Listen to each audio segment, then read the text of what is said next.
Hello, this is James St. James, and in this episode we're going to be talking about how the 6 elements play a role in the human body.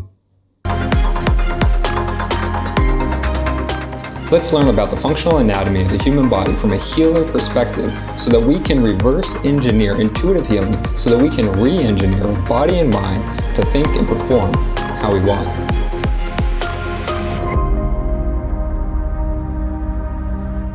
To gain a better understanding of how the body works, we're going to need a representational model that not only avoids overcomplication, but is also comprehensive and congruent with the total makeup of the human body.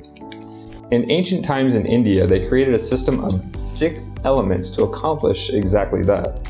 Since then, for reasons that are not clearly understood, one of these elements was dropped from the model. The remaining 5 elements are conceptually grouped in a way that makes analysis very complex and difficult. So, in an effort to stick to the nature of the human body and to make our analysis more congruent with modern day science, I chose to follow the 6 element framework used in ancient India.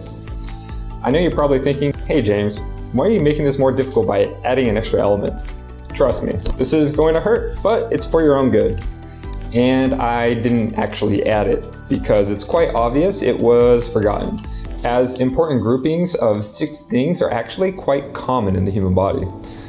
There are 6 chakras, each with their own element, and 6 meridians, each with their own element. Not to seem totally demonic or anything, but there's a pattern of 6 all throughout the body. So it only makes sense that there would be 6 elements. So it's very reasonable to align the elemental model with these unique sets of biological components. Traditional Chinese medicine and Ayurvedic medicine currently use 5-element theory. For your reference, here is a comparison between the perspective of 5-element theory and the 6 elements I'm referencing. The elemental concept map's geometry is central to understanding these bodies of information and the relationships between each of the elements and their functions. However, when the model was created, the only way of recording it was on scrolls or sheets of paper which are flat. The single plane of a page or scroll is insufficient to accurately represent the conceptual relationships between the different elements. So, for simplicity, they grouped a couple elements and they dropped one category from that. But did they really eliminate information on purpose just because 5,000 years ago they didn't have something like 3D modeling software? Can't really be true. The reason is actually because that the 2 elements that they grouped, light and dark, actually have very strong connections with each other. So it's quite an understandable simplification to make, but through the passage of time, this simplification has led to a number of roadblocks, conceptual exceptions, and other overcomplications that end up making analysis extremely difficult. So let's accept that we should learn about one more element so that we can keep from tearing our hair out throughout the future episodes, shall we? Those 6 elements are earth, water, fire, air, light, and dark. The essences of these 6 elements are present throughout the body in many ways, including in its biochemical behaviors and energy patterns, the electrical channels connecting it, the way the body is sectioned, the patterns of our fascia, the relationship of the various glands, and even all over your face. This is very important as our current medical models are in conflict with each other rather than being compatible. Oftentimes, people who understand Western medicine will think that traditional Chinese medicine is based on esoteric or ethereal concepts, which traditional Chinese medicine practitioners might find Western medicine to be myopic and disjointed. In contrast, the 6-element theory is compatible with both ancient and modern understanding, as it can be measured electrically and calculated using statics diagrams, while all the patterns that exist in 5-element theory still remain valid as well. Now let's go over the various aspects of the 6 elements and see how they show up in our body. Keep in mind that this is a really quick overview, but if you want to learn more about each element, then the whole 3rd season of this series will cover that topic exclusively and more in detail. For the purposes of this video, I want to give you an introduction to the 6 elements and how they relate to the physical components of the body and our emotions so that you can begin to build a mental framework as to how they actually show up in your body, your mind, and your life. This is probably one of the most fundamental understandings that one can gain as a human being living on Earth. I know, this sounds probably like some kind of ultimate truth guru kind of stuff, but really though, if you're going to play this game of life as a human, you really should at least know how the basics by which this meat stack operates. So, let's get started. Number 1, the first element is Earth. Earth is associated with the Muladhara chakra, and it constitutes our vitality. In this model, there are positive and negative. The positive organ associated with the earth element is the stomach, and the negative organ is the spleen. A real quick note about what I mean when I refer to positive and negative. Many people are familiar with the idea of yin and yang energies, which represent the divine masculine or feminine natures of the universe, respectively. In Chinese philosophy and religion, the yang or masculine energy is related to a positive charge, while yin or feminine energy is related to a negative charge. Now back to the earth element. The associated gland with the earth element is the pancreas. The function of the earth element is materialization, meaning that the earth element components of the human body, such as the stomach and the spleen, are responsible for determining our molecular constitution. The emotions associated with a balanced earth element are consideration, care, and empathy. When the earth element is damaged or out of balance, one will experience emotions of worry, inconsiderateness, and an overgeneralization of one's environment. 2. The second element is water.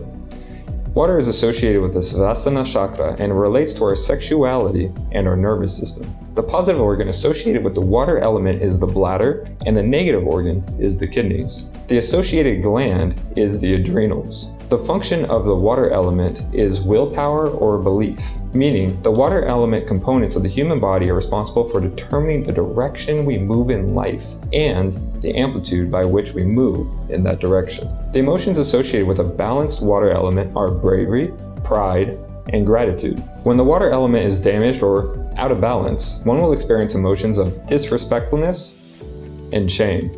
3. The third element is fire. Fire is associated with the Manipura chakra, and it constitutes our energy levels. The positive organ associated with the fire element is the gallbladder, and the negative organ is the liver.